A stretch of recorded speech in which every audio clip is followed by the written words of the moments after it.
This channel does not promote any violent, harmful, or illegal activities. All content provided by this channel is meant for an educational purpose only. Indigo বিপর্যয় নিয়ে সংসদীয় দলের বৈঠকে বার্তা মোদীর। আইন এমন হওয়া উচিত যেন মানুষের সমস্যা না হয়, নাগরিকরা কষ্ট পান এমন যেন না হয়, বার্তা নরেন্দ্র মোদীর। ইন্ডিগো বিপর্যয় নিয়ে বার্তা নরেন্দ্র মোদীর। সংসদীয় দলের বৈঠকে বার্তা মোদীর। আইন এমন হওয়া উচিত যেন মানুষের সমস্যা না হয়, সাধারণ মানুষের যেন সমস্যা না হয়, নাগরিকরা কষ্ট পান এমন যেন না হয়, বার্তা নরেন্দ্র মোদী। আপনারা জানেন ইন্ডিগোর তরফ থেকে ইতিমধ্যেই মন্ত্রককে একটি চিঠি দেওয়া হয়েছে, গোপন চিঠি, কিন্তু সেই জবাবে মোটেই সন্তুষ্ট নয় বলেই জানা যাচ্ছে। ইন্ডিগোর উপর রেগে আগুন ডিজিসি, শাস্তির মুখে সংস্থা সিইও। আজও ব্যাহত ইন্ডিগোর বিমান পরিষেবা। সপ্তম দিনে সংস্থার ৩০০টি বেশি বিমান বাতিল হয়েছে, আর শুধু দিল্লি বিমানবন্দরেই আসা যাওয়া মিলিয়ে বাতিল হয়েছে ১৩৪টা ফ্লাইট। শনিবার ডিজিসিএ ইন্ডিগোকে শোকজ নোটিশ পাঠিয়েছিল। সোমবার সন্ধ্যায়, মানে গতকাল সন্ধ্যায়, ইন্ডিগো সেই নোটিশের জবাব দেয়, কিন্তু তদন্ত কমিটি মনে করছে ইন্ডিগো বিষয়টির গুরুত্ব ঠিকভাবে বোঝাতে পারেনি এবং তাদের দেওয়া জবাব যথেষ্ট নয়। তাই এবার বড় পদক্ষেপ করতে চলেছে ডিজিসিএ।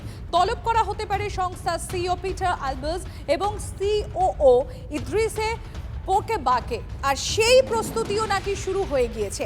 সূত্রের খবর, বুধবারই তাদের হাজিরা দিতে বলা হতে পারে, অর্থাৎ আগামীকালই তাদের হাজিরা দিতে বলা হতে পারে। আর ঠিক যেরকম আপনাদেরকে জানাচ্ছিলাম যে এই উড়ান বিপর্যয় কেন হলো, মোদী সরকারকে গোপন চিঠি ইন্ডিগোর, চিঠির বিষয়বস্তু নিয়ে তৈরি হয়েছে রহস্য। এবং সূত্র মারফত যেটা জানা যাচ্ছে, ডিজিসিএর কাছে এই যে গোপন চিঠি পাঠানো হয়েছে, সেই চিঠিটিকে গোপনীয়তার মধ্যেই রাখা হয়েছে এবং যেটা নিয়ে ইতিমধ্যেই ডিজিসিএ মোটেও তাদের জবাবে সন্তুষ্ট নয় এবং কড়া পদক্ষেপ নিতে চলেছে। এদিকে সূত্র মারফত যে খবর, এই যে একটা নজিরবিহীন পরিস্থিতি তৈরি হয়েছে, সেই পরিস্থিতির জন্য সরকারের কাছে নিঃশর্ত ক্ষমা চেয়েছে দেশের বৃহত্তম বিমান সংস্থা ইন্ডিগো। বিপর্যয়ে ডিজিসিএর কারণ দর্শানোর নোটিশের জবাবে ইন্ডিগো জানিয়েছে, দুর্ভাগ্যজনক এবং অপ্রত্যাশিত পরিস্থিতি, এই অবস্থা তৈরি হয়েছে। সংকটের মূল কারণ চিহ্নিত করা এই মুহূর্তে সম্ভব নয়, আর ডিজিসিএর নিয়ম অনুযায়ী কারণ দর্শানোর জন্য 15 দিন সময় পাওয়া যায়। তাই পূর্ণাঙ্গ তদন্ত করে কারণ জানানোর জন্য আরও সময় চাওয়া হয়েছে ইন্ডিগোর তরফ থেকে। 26-এর নির্বাচনে রাজবংশী ভোটে নজর তৃণমূল কংগ্রেসের। 24-এর লোকসভায় কোচবিহার দখল শাসককে জুগিয়েছে বাড়তি অক্সিজেন। লোকসভায় জয়ী হলেও রাজবংশী ভোট নিয়েই চিন্তায় শাসক শিবির। বিজেপির অনন্ত মহারাজের পাল্টা বংশীবদন বর্মনকে কাজে লাগাতে মরিয়া তৃণমূল কংগ্রেস। রাজবংশী ভোট হাতে এলেই কেল্লা ফতে তৃণমূল কংগ্রেসের।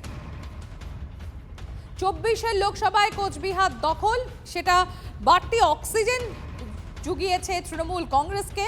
এবার 26-এর নির্বাচনে রাজবংশী ভোটই পাখির চোখ তৃণমূল কংগ্রেসে। লোকসভায় জয়ী হলেও রাজবংশী ভোট নিয়েই, বিধানসভা ভোটের আগে রাজবংশী ভোট নিয়েই চিন্তায় শাসক শিবির। বিজেপির যেমন অনন্ত মহারাজের পাল্টা এবার বংশীবদন বর্মনকে কাজে লাগাতে মরিয়া তৃণমূল কংগ্রেস।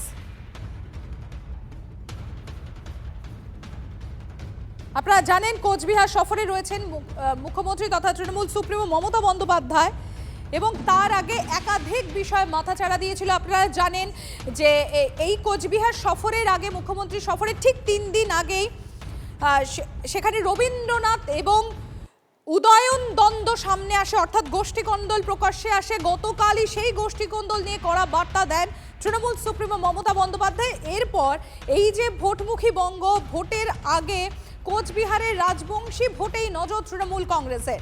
আপনারা জানেন 2024-এ লোকসভায় জয়ী হয়েছিল তৃণমূল কংগ্রেস এবং সেটা বাড়তি অক্সিজেন জুগিয়েছিল, কিন্তু এবার 2026-এ রাজবংশী ভোটকেই পাখির চোখ করতে চাইছে এই অঞ্চলে তৃণমূল কংগ্রেস, এবং সেক্ষেত্রে বিজেপির অনন্ত মহারাজের পাল্টা বংশীবদন বর্মনকে কাজে লাগাতে মরিয়া তৃণমূল কংগ্রেস।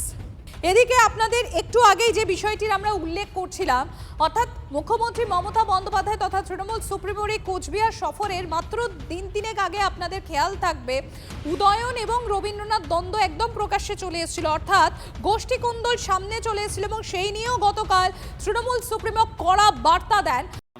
সম্ভব হবে না, তার কারণ তৃণমূল দলটা পচে গেছে। তো একটা শরীর যখন পচতে শুরু করে তখন নানা উপসর্গ দেখা যায়। তৃণমূল মারছে, তৃণমূল মরছে, এর কারণ তৃণমূলের শরীরটাই পচে গেছে। আর তৃণমূল তো কোনো রাজনৈতিক দল নয়, এটা তোলার দল। ফলে তোলা তুলতে গিয়ে এক পক্ষ আরেক পক্ষের উপরে আক্রমণ শানাবে, এটাই স্বাভাবিক।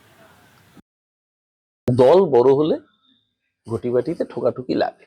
সংসারে ভাইয়ে ভাইয়ের মধ্যে মতের বিরোধ হয়। এই আজ রবিবার, এক ভাই বলবে আমি আজ রোববার দুপুরে পাঁঠার মাংসের ঝোল খাবো, এক ভাই বলবে না আমি আজকে মাছের ঝোল খাবো। মতের অমিল তো গণতন্ত্রে হতেই পারে, কিন্তু যাদের নাম বললেন, রবীন্দ্রনাথ ঘোষ বা উদয়ন গুহ, অনুব্রত মণ্ডল বা কাজল শেখ, প্রত্যেককে জিজ্ঞাসা করুন, উত্তর একটাই আসবে, নেত্রী মমতা ব্যানার্জি, সেনাপতি অভিষেক, আর শত্রুর নাম বিজেপি। নির্বাচন আসবে, বিজেপিকে লেজে গোবরে করবে সবাই মিলে। ঐক্যবদ্ধ তৃণমূল মমতাদির নেতৃত্বে, অভিষেকের সেনাপতিত্বে। লোকাল স্তরে কোনো খুচরো জায়গায় কোথাও মতের অমিল থাকতে পারে।